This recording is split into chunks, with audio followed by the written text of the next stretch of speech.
Maniacs, this is Hulk Hogan, the greatest of all time, and you're listening to The Blaze. So what you gonna do when Hulk Hogan in Blaze of Mania runs wild on you?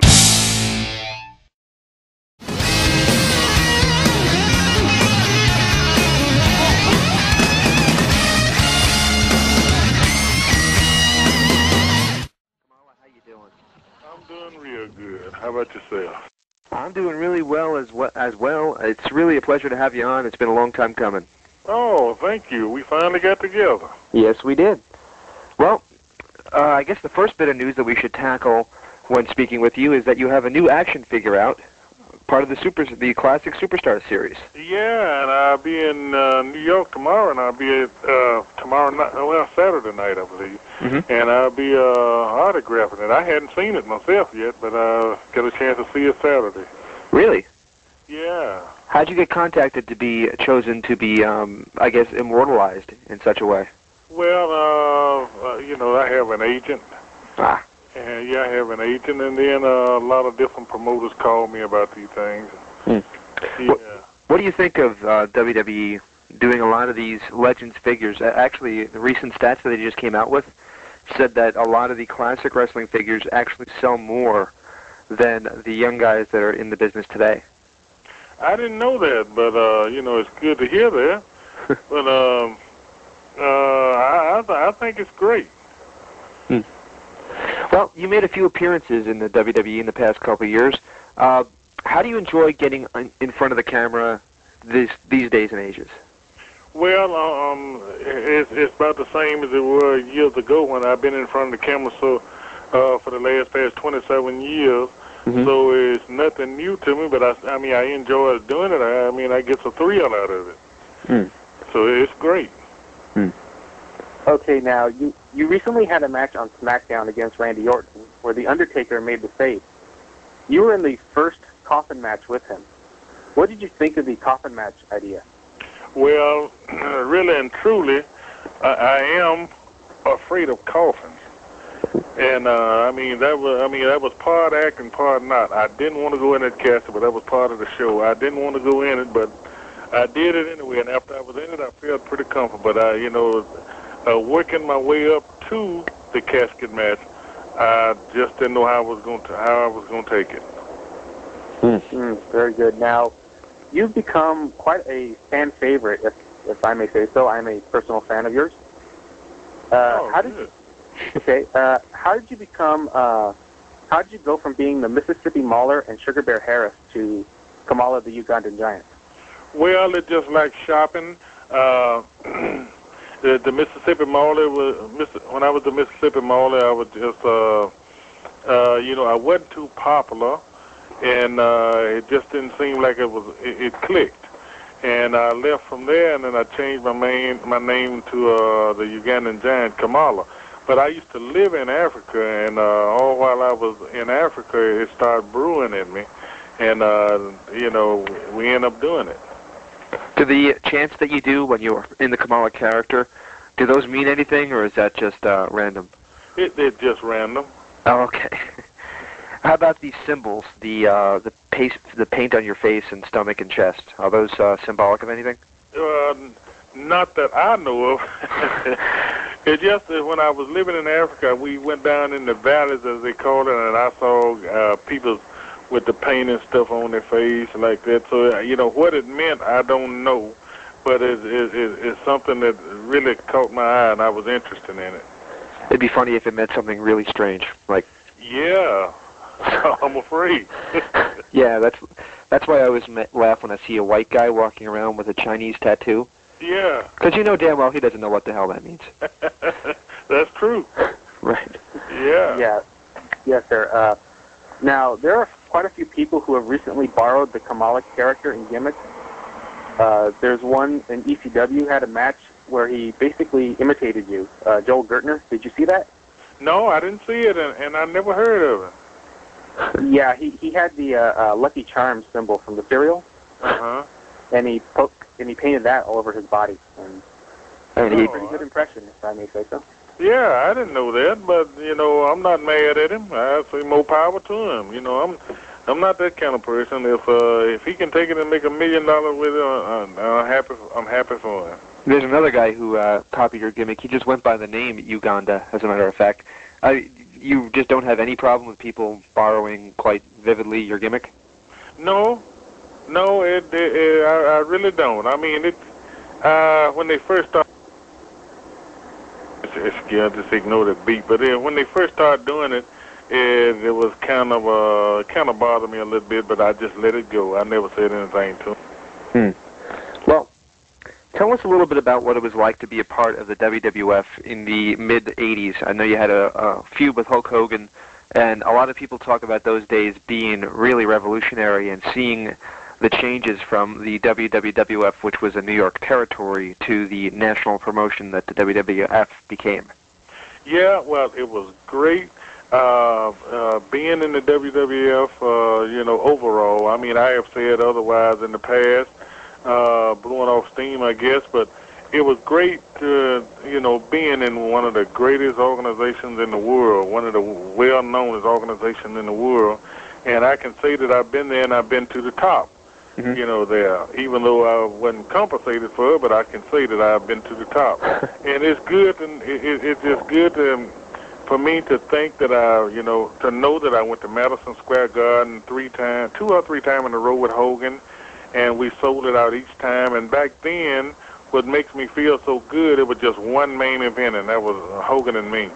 And, I mean, they sell it out now, but look how many main events they have. Right. So, I'm really proud of myself and, for doing that. Did you feel like you should have been given a bigger paycheck? Oh, yeah, definitely. Evidently Vince didn't, but, I definitely know I should have been paid better. Did you have a system where you'd call them up and complain and they'd give a fall guy? Because we had J.J. Dillon, who at one time was Vince McMahon's right-hand man. Yeah. And he was pretty much telling us that whenever a wrestler got angry, he would be the fall guy because Vince would say that he's the reason that they didn't get more money. I didn't know that because I called Vince direct. Ah. And, yeah, I called Vince direct. And, he's the one that signed the check, so that's who I called. And, I asked him about it, and he said he thought I was getting paid well. Okay. I suppose, yeah, I guess everybody has a different opinion. Yeah. Okay, so tell us a little bit about this kimchi. There was a couple different versions of kimchi that I remember, as one of them seemed a little bit larger, and I think I know who that was, and then there was another one after that that seemed a little smaller. Who played both versions of the kimchi character? The first one, the kimchi, now kimchi, the only somebody ever played kimchi was Steve Lombardi. Now, I had a Friday who was dressed the same way, looked identical, but that was Gene Stevens, so he's deceased now. Oh. And, yeah, see, it was a Friday and a kimchi, and they both were dressed alike. Does that... Friday was the first one. Does that look with the helmet and everything, what does that symbolize, sir? Well, it just made me look more junglish, African, wild, more of a savage by having a handler and a manager. And I don't think that's ever been done. No, I don't think so. Yeah. And it worked real good. I just was, it made me look uncontrollable. And back during the time, people really believed it. Oh, absolutely. And I got to tell you the truth. When we were going to interview you, there was a couple of people who were like, does he speak English? And my response was, I talked to him, and he actually has a bit of a southern accent, and everybody was blown away by that. Yeah. Yeah, that is true. People believe the gimmick. Yeah. That's okay, true. Well, after years of being a bad guy, you had a little run with Reverend Slick when you tried to sophisticate your character. How did you enjoy that, working with him? I didn't. I really didn't. I mean, with all respect to Slick, Slick is a super nice guy, but I don't think we was compatible. I didn't like being a baby face. I just really didn't enjoy it at all. But I did the best that I could do with it, but I just love being a heel. What is it about being a heel that you love so much? Well, you know, it's so much easier for a guy like me because the only thing I do is stomp and punch and kick, bite, and stuff like that. And, you know, when you're a baby face, it don't get over as well. Yeah, that's true. Well, you did make a quick run in World Championship Wrestling, WCW. A lot of people tell horror stories about their time there. Did you have a terrible time there? Yes, I was only there for 3 months. Right. And it was the worst experience I've ever had, you know, my whole wrestling career. And I stayed there for about 3 months, and I walked out. What was so bad about it? Well, the pay was bad, and you know, they wouldn't give me a contract. Eric Bischoff, he never even spoke to me the whole time I was there, and it didn't matter about that. Just pay me. And he didn't do that. He wouldn't even give me a contract. And I like to starve to death there. So I left, and I left in 1995. And I didn't even want to talk to wrestlers or have nothing to do with wrestlers no more. And I didn't until 2001, I think, or 2002. The Gimmick Battle Royal in Texas. It might have been 2001. Yeah, I think it was 2001. Yeah, well, it just really put another bad taste in my mouth. Well, what did you think of the? They were doing a gimmick at the time called the Dungeon of Doom, and a lot of people look at that as like one of the most cartoonish bad guy factions of all time. Did you think it was as cheesy as some people said it was? Do I think it was cheesy? Like I don't know, cheap? Well, you know, I really didn't give it a thought. It didn't mean nothing to me. You know, I was just doing it because it was part of the business and part of what they wanted us to do. I had no interest in it at all. Okay. You can go ahead now, Chris. Okay, well, I was going to ask, how did you enjoy doing that Gimmick Battle Royal and being backstage at a WrestleMania? It was all right.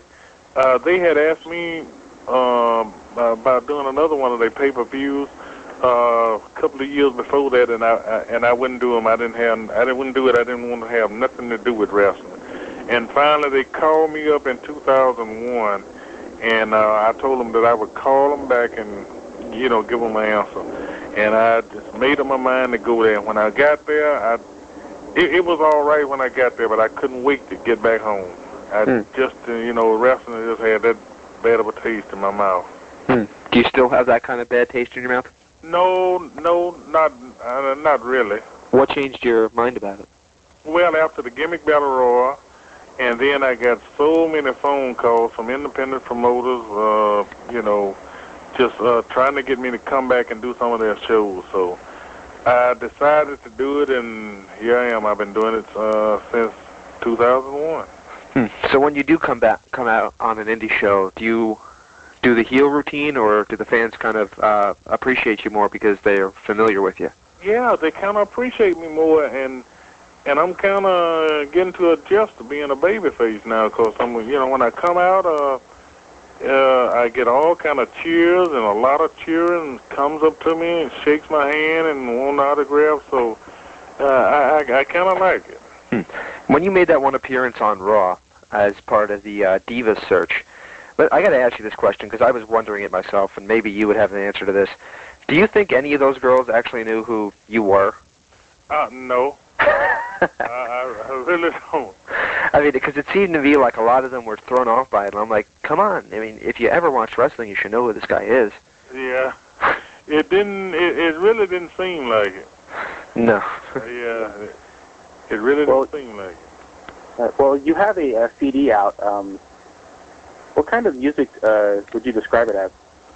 It's a mixture. I would say it's rock, and I have a lot of country songs, and you know, it's home done. It's not distributed or nothing like that from a distributing company. I do it all right here at home, and you know, I do all my recording and writing and everything right here at the house, and it's a little home studio with nothing big, but I do everything right here at the house. Who does the musicianship with you? I do it myself, and we got a couple of more guys. Really? Yeah. That's impressive.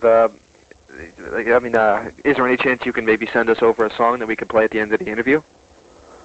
Yeah, we should send you over one. Sure. Yeah. Do you have like ability to put it in MP3, or maybe I can get a CD or something like that? I'd love to play it because I'm actually very curious to hear it. Yeah, I don't. You know, I'm not too computer smart, so I don't know how to do that. But I wish I could. But anyway, have you ever heard it on my website? I actually heard a little bit of it, and I enjoyed it very much. And from your website, can people buy it there? Yeah, it have an address on there and everything. I have people from everywhere ordering. Yeah. And just for everybody's references, what is the website address? It's www.thegiantkamala.com. Thegiantkamala.com. Uh-huh. Now, do you use any of your songs as your entrance music when you do independent wrestling shows? No, I still use the same old Kamala music that I've been using for years. But I think that I'm going to change that in the future and start using some of my music that I wrote myself. I don't know for sure what songs yet, but I'm going to do it. Okay, well, we had a chance to interview Jimmy Hart on Monday, and he praises your music very, very highly. Oh, good. That's good to hear. Jimmy Hart, we kind of worked together just a little bit. We didn't spend a lot of time together, but we did a little video on with one of my songs, just a little mini video, and it was great. I enjoyed working with him. And I've heard some praises from music critics as well. Do you think being Kamala or having been Kamala holds you back in the with your music, or does it help you? I can't say for sure right now because it's a little too early. I've just been doing it for a couple of years, and I get a lot of compliments, a lot of emails, and a lot of people's ordering and telling me how great my voice is, and that really makes me feel good. Okay, well, my final question for you is, do you have any hopes of being in the WWE Hall of Fame anytime soon? I really hadn't thought of it. I really don't know the purpose of the Hall of Fame, and it don't interest me at all. But I think it would be good if I were in it, but it don't interest me at all. How do you want to be remembered by wrestling fans? I want to be remembered as a great heel, a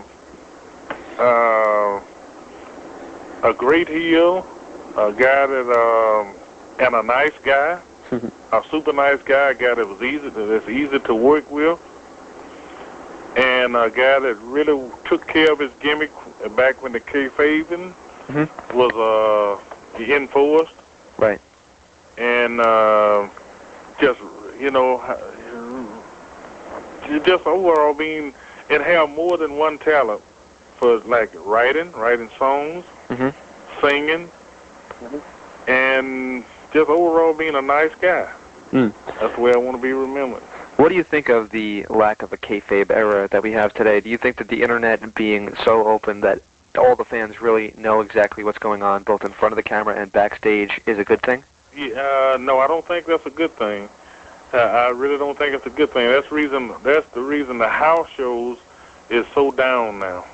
The only time they draw money is at the pay-per-views and things like that. So we used to go to house shows like on Monday nights where they didn't have television cameras and sell out places, 10, 15,000 people like that.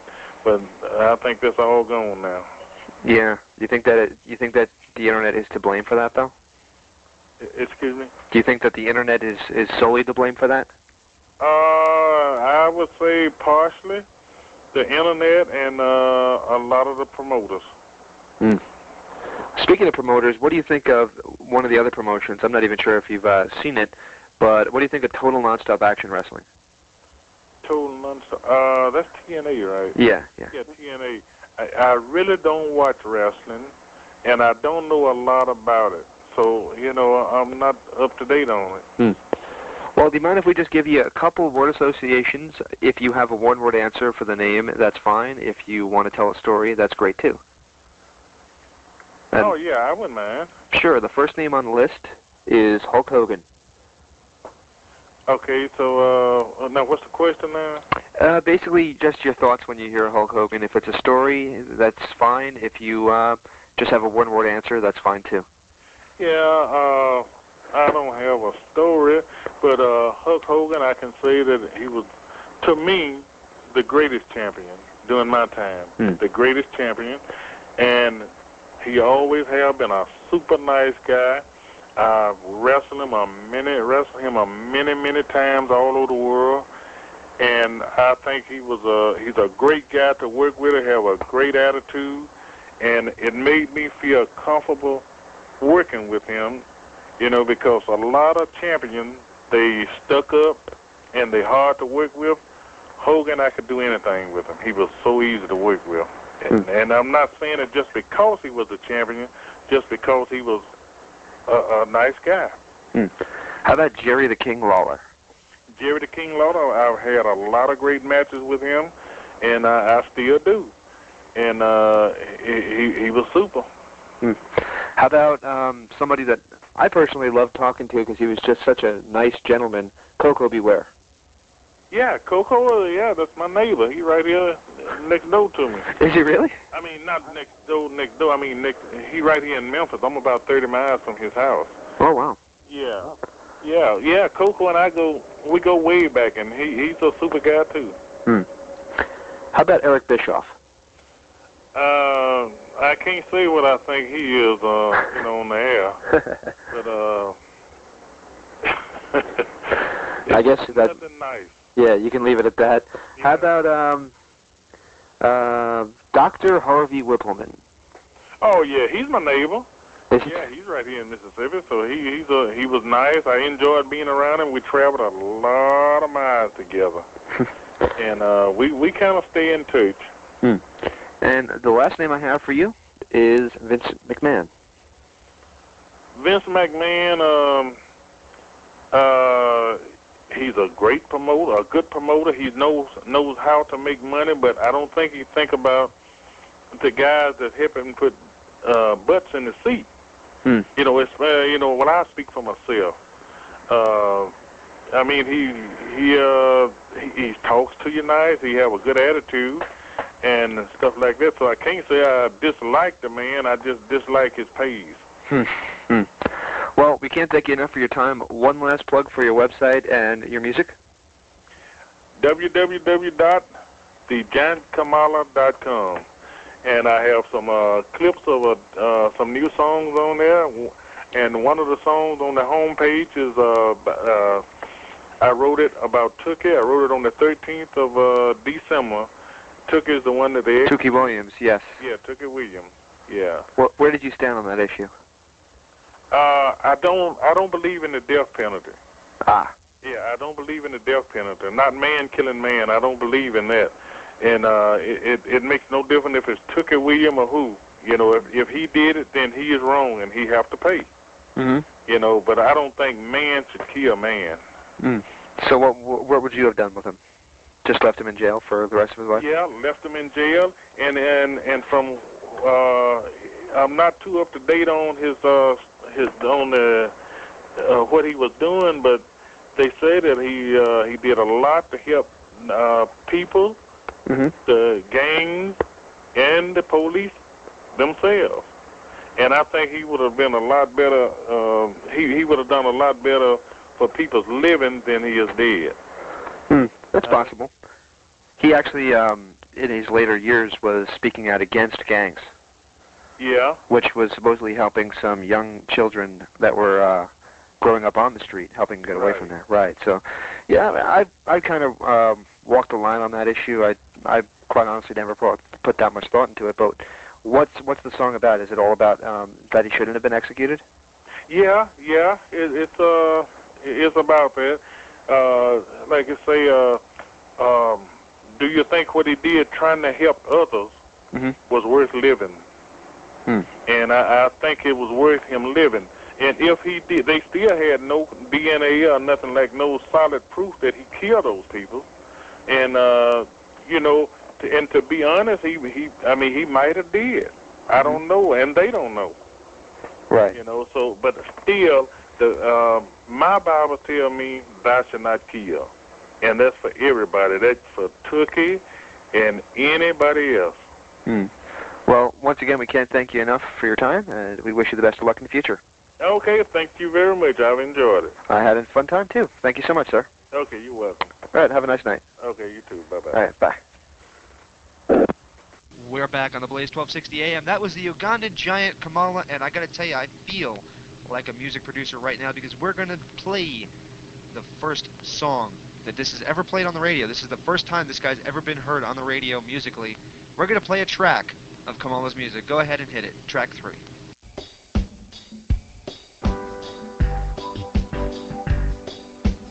Well, folks, let me tell you about my grandbaby. Hey, booty girl, I hadn't seen in months. The one I call Booty Girl. Booty Girl. She's just 6 years old. And it's been almost a year since we've seen one another. Booty Girl. Hey, Booty Girl. Now, that's a long time for a 6-year-old.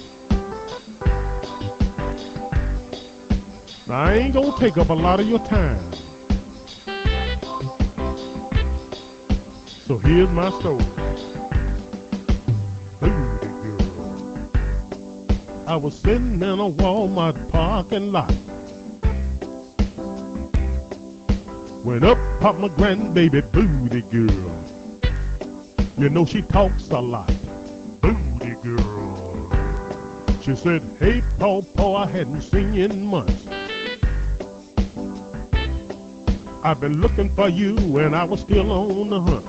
Hey, booty girl. She said, hey, Paw, I live over there. I said, you do? Well, come show me where. Booty girl. Hey, booty girl. And then she said, whoops, I wasn't supposed to tell. I said, that's okay, grandbaby, I understand. Just whenever you get a chance, just give me a landline on South Central Bell. And she said that she would do that, booty girl, the very first chance she gets. Hey, booty girl. So she laid there in my lap, stroking me up and down my arm. I hadn't seen you in months. And she would look up at me and she would say these words. Hey, Paw, I hadn't seen you in months. This is Bobby the Brain Heenan, and if you're smart like me, you'll be listening to Interactive Interview. I do all the time. Hey, this is the Queen of Extreme, Francine, and you are listening to the Interactive Interview. Hey, this is the Macho Man Randy Savage, and you're listening to the Interactive Interview. Oh, yeah.